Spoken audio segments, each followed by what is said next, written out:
No one noticed her at first. That was the advantage. In a landscape where dominance announces itself with sound and spectacle, the lioness with one eye blended into the background of expectation. She did not roar, she did not charge, she did not position herself at the front of the pride when carcasses were fresh and tempers were high.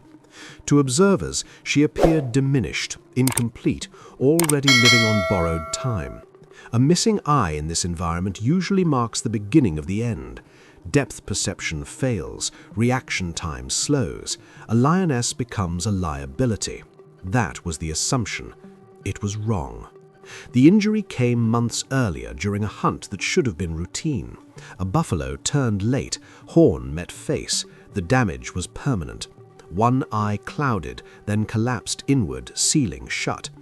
She survived because survival was never her problem, adaptation was.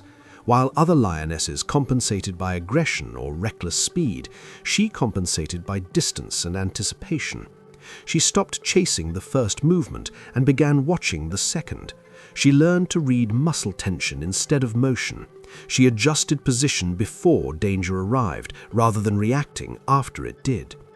Over time, the pride adjusted around her without realizing it. She chose resting sites that reduced blind angles. She guided hunts toward terrain where depth mattered less than timing. She placed herself where vision was unnecessary because knowledge was enough. The pride's males ruled in name. They patrolled, they roared, they fought outsiders. But inside the pride, decisions quietly shifted. When to move, when to hunt, when to abandon a carcass before hyenas arrived. These were not commands, they were suggestions, followed because they worked. Other lionesses began to mirror her positioning. Cubs survived at higher rates, hunts failed less often. The pride did not attribute this to her intelligence, they attributed it to luck. Luck accumulated, patterns formed, the land responded. Prey routes intersected with her chosen paths more frequently. Rivals misjudged timing and arrived too late. Even the males began resting where she rested, not because they followed her, but because those places were safer. This is how control forms in nature, not through authority, but through outcomes. Researchers would later note that the pride's success curve changed sharply after her injury. Fewer losses, faster recoveries, more efficient movement. They debated coincidence, they debated environmental shifts, they missed the obvious. Power had changed shape. The lioness with one eye had stopped trying to be strong and started being correct. And in a system built on margins, correctness compounds. The first sign of her influence becoming dominance came during a drought cycle that should have fractured the pride.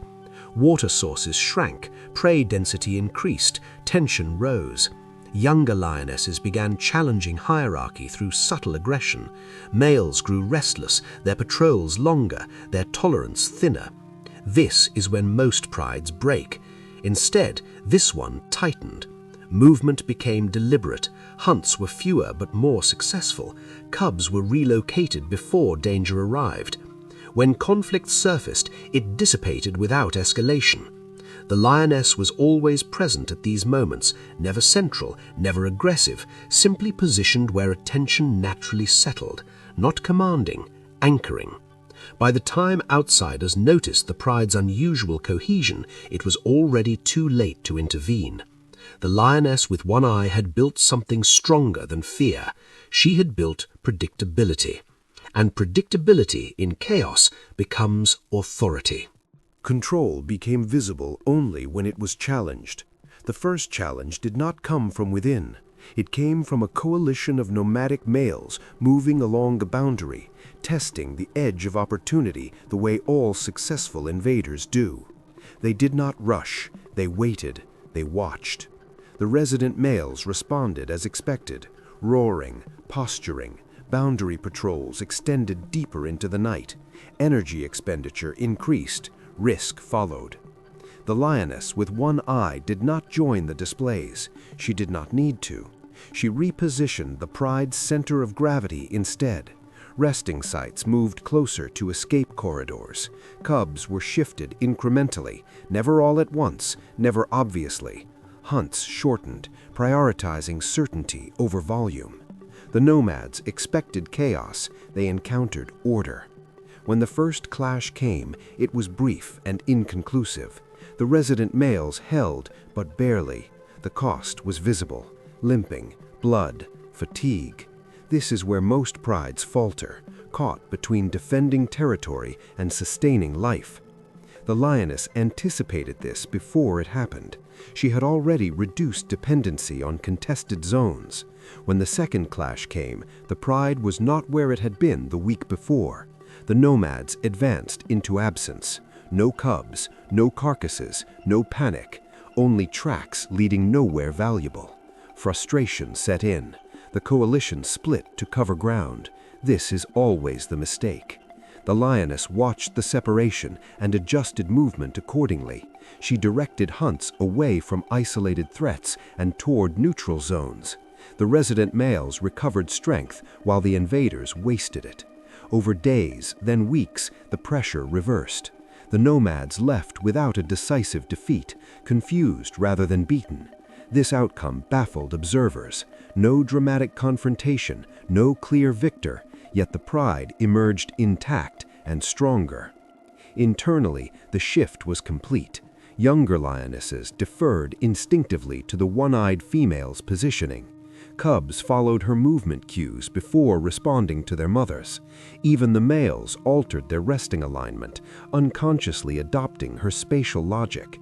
Authority had transferred without ceremony, not through violence, through reliability. The second challenge came from inside. A younger lioness, strong and uninjured, began asserting herself during hunts. She rushed, she took risks, she drew attention. Initially, success followed. This emboldened her. The pride tolerated it until tolerance became liability. The lioness with one eye did not confront her. She adjusted around her. She stopped covering the younger lioness's blind angles. She altered timing so that reckless moves resulted in isolation rather than reinforcement. The lesson arrived quickly. A failed hunt, a near injury, a moment of vulnerability that did not receive backup. The younger lioness retreated into caution without understanding why. Control remained invisible. That invisibility preserved it. Researchers later identified this pattern as non-dominant dominance, influence exercised through environmental manipulation rather than direct confrontation. Rare, effective, dangerous to underestimate. By the end of the season, the pride functioned as a single organism responding to one intelligence. The lioness did not lead from the front, she led from the margins, always where the consequences of error were minimized and the benefits of patience maximized. Her missing eye had removed one way of seeing and replaced it with another. She no longer reacted to threats, she predicted them, and prediction, more than strength, defines survival at scale. The final test did not arrive with warning or ceremony. It came the way collapse usually does in stable systems, through a small failure that exposed how much weight had been quietly redistributed. One of the dominant males, still in his prime by appearance, misjudged a confrontation near the boundary. A rival did not retreat when expected. The clash was brief, violent, and unresolved. When the dust settled, the male returned with a damaged hind leg. Not broken, slowed. Enough. In a landscape governed by momentum, enough is dangerous. The injury altered patrol timing immediately. Roars grew irregular. Scent marks overlapped rather than reinforced. Hyenas noticed first. They always do. Their laughter crept closer to the pride's resting sites, testing response speed.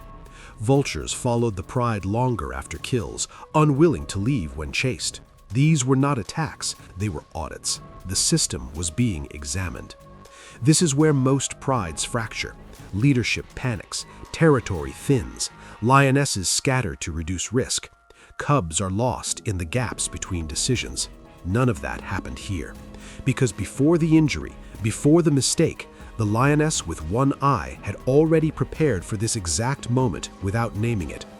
Movement patterns tightened instead of spreading. The pride's center shifted toward terrain that favored containment over dominance. Escape routes multiplied, exposure windows shortened. Cubs were grouped more closely than ever before, not hidden, but positioned where reaction time mattered more than strength. The remaining male did not resist this change. He adjusted instinctively, as if following a logic he had already internalized. He placed himself where threats would arrive earliest, not loudest. This was not submission, it was alignment. Pressure increased, rival scents layered at the margins. The injured male recovered slowly, unevenly. Nights grew longer as the season turned. Errors became expensive, yet the pride did not shrink, it condensed. Hunts became surgical, no wasted pursuit, no emotional escalation. The lioness with one eye remained present at the edges of every decision point, not central, not visible, but always placed where failure would be felt first. When danger approached, she was already oriented toward it. When safety returned, she disengaged without claim. Younger lionesses mirrored her spacing without understanding why. Cubs responded to her movement before their mothers realized they were watching. This was not training, it was gravitational influence, authority expressed through inevitability. Researchers later struggled to classify this period. There were no dramatic confrontations to document, no clear dominance displays, just a prolonged refusal to collapse under pressure. The injured male eventually regained enough strength to patrol short distances, but the pride did not return to its previous structure. Something had shifted permanently. The old hierarchy had been replaced by a functional hierarchy that did not require recognition to operate.